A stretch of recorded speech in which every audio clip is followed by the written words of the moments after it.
Chapter 13, Kidnapped. Tom and Ellen Hatford seemed like such nice people, Mother said at breakfast as she put some melon on the table. Did I tell you girls that we talked with them a little while at the school the other night? I told them how I appreciated the boys helping wash our windows. Yeah, great job, Eddie said dryly. Mrs. Hatford, though, is, well, a bit on the odd side. I was standing with her over by the refreshment table, and as I reached for a cookie, she said she was glad my family enjoyed dessert so much, that we all had such hearty appetites. One little cookie, and she made it sound as though the 5 of us could finish off a whole cake in one meal. Strange. Very, agreed Eddie. At school that morning, Caroline did not cross the auditorium to get to the restroom as she had been doing once a day since she discovered the new route.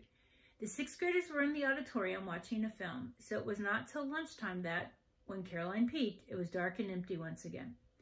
She did not have any trouble finding opportunities to step up on the stage. She could count on being excused from class at least once a day to go to the restroom. Sometimes she came in the building at recess to get a drink and made an auditorium detour going back out again. If all else failed, she hurriedly ate her lunch and then, when she took her milk carton to the trash, simply walked on out the door into the hall, slipped into the auditorium, and when she was finished, out the other side and onto the playground.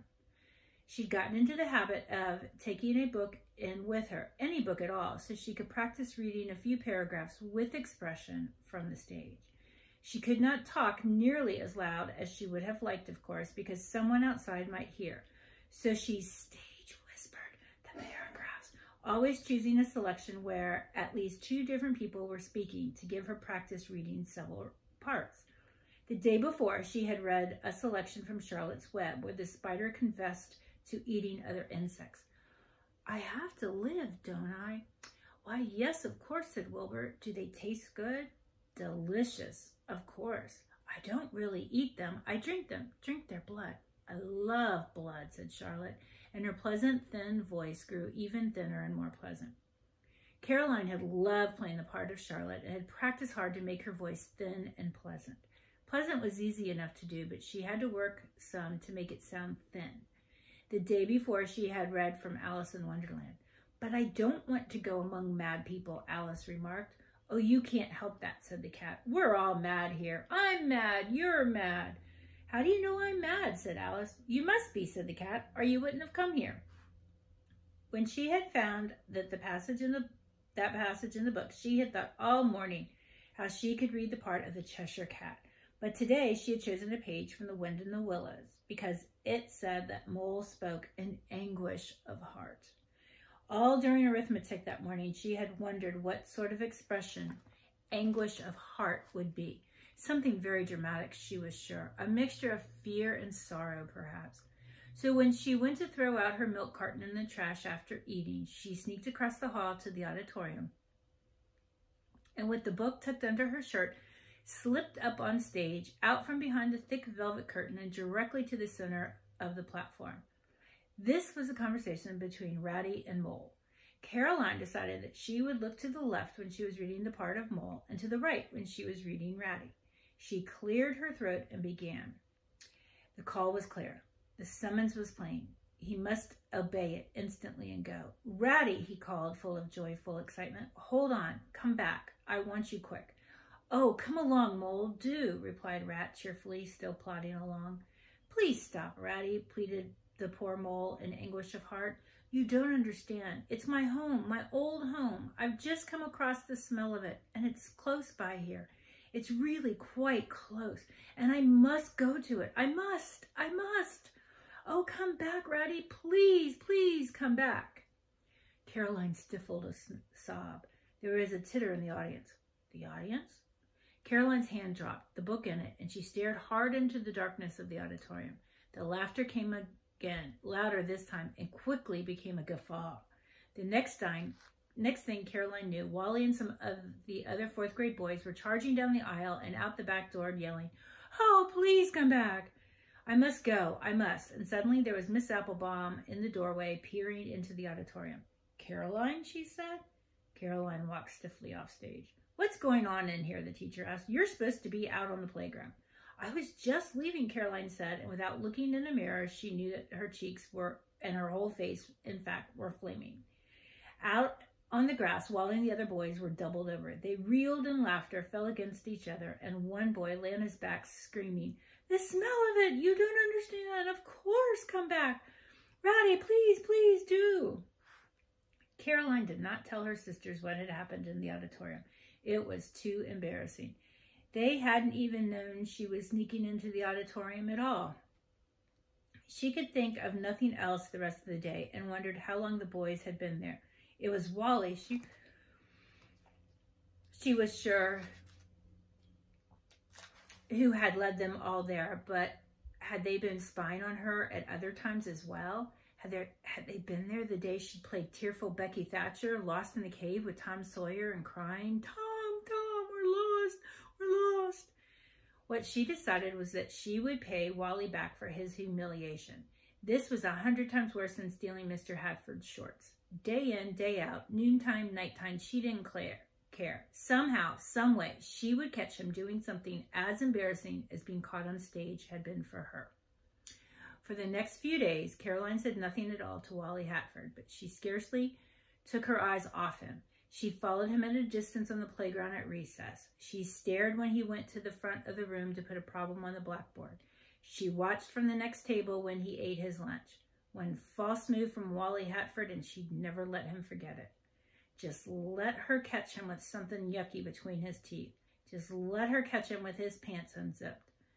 Let her catch him drawing something crazy in his notebook. Wally Hatford, she recited every morning, your time will come. Sunday was a clear day, warm and dry, and on days like this, the Hatford boys usually played in their backyard after church, once their clothes were changed. Walking along the river, Caroline and her sisters had often seen them whooping it up, playing kickball or throwing horseshoes. Mr. and Mrs. Malloy had left early that morning for the funeral of a friend back in Ohio and wouldn't be home until night. Caroline realized that if she could hide herself somewhere near the Hatford's house, she could spy on Wally all day without being missed. She told her sisters this much: Wally embarrassed me awful in school on Friday, and I'm going to get back at him no matter what. Beth was sprawled in a chair on the lawn, reading The Shadow of the Werewolf. Don't start anything till I finish this book, she said. Well, I'm taking lunch with me, and I may not be home for a long time, Caroline said. I just wanted you to know. What have you got in the sack? Marshmallows and cheese crackers. Toss me a marshmallow. Beth said, holding out her hands, then popped it in her mouth and returned to her book. Caroline set out just before the Hatfords were due home from church. She remembered having seen a shed in the back of their house when she had snatched Mr. Hatford's underwear from the line. This, she decided, was where she would hide, and she had no trouble getting the door open and closing it after her. Once inside, she wished she'd brought a pillow or something because the shed was dusty with a bare earth floor and cramped with hose and shovels, lawnmower, and sprinklers. There was, however, a narrow space between the edge of the door where the hinges were and the rest of the shed, and Caroline found that by sitting on an old toolbox, putting her eye to the crack, she could almost see the entire yard. The Hatford Chevy was just pulling into the driveway, and the boys got out and walked single file to the house. They all looked stiff and weird in their Sunday shirts and ties, and Caroline smiled as she dug into her sack of cheese crackers and settled herself more comfortably on the toolbox. She had expected it would be an hour at least before the boys ate dinner and came out in the yard, but was surprised when Mr. and Mrs. Hatford stepped outside, dressed in old clothes, carrying some empty baskets. Are you sure you don't want to come to the orchard with us? Mother said, turning to Wally and Josh in the doorway. No way, Josh told her. You pick the apples, we'll eat them. We'll pick the apples, and you boys are going to help peel them, Mrs. Hatford replied. 2 bushels of apples would take me 2 days, but with 6 of us working, I figure we could do it in a couple of hours. Oh, Mom, not that, Wally complained. You won't groan when you see my apple pies, his mother said, getting in the car. Don't forget your sandwiches now. They're on the counter. And the car backed down the drive. Caroline watched as Jake, Josh, Wally, and Peter came out the back door and sat on the steps to eat their sandwiches. They talked about how far you could shoot with a BB gun and which decayed first after you died, your teeth or your bones.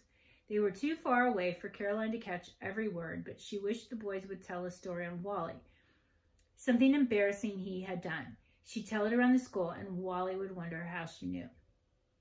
When the boys finished eating, Josh brought out a sketchbook of some kind and seemed to be drawing funny pictures in it because the boys were all laughing. "That's her, all right," she heard Wally hoot. "That's just how she looked up there on stage, holding her book out in front of her like that. Yeah, make the corners of her mouth turn down, Josh, like she's about to bawl." Caroline's cheeks flamed a second time. Josh was drawing a picture of her. Wally must have told them all about listening to her up on stage. "Write about what she's saying, Josh," Wally continued. "Oh, come back, Rowdy, please, please do." He mimicked her in a high voice, and the boys howled. Peter loudest of all. It was clear. It was all Caroline could do to keep from bursting out of the tool shed right that minute, pounding Wally on the head. She wouldn't be surprised if he had told it at dinner in front of his parents.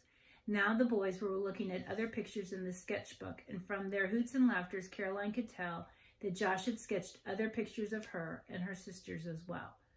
When the laughter died away at last, Wally came out into the yard with a small rubber ball, practiced catching by bouncing it against the shed. Blang, blang, blang! Caroline's head began to pound. Each time the ball hit the metal shed, it sounded like an explosion in a tin can factory.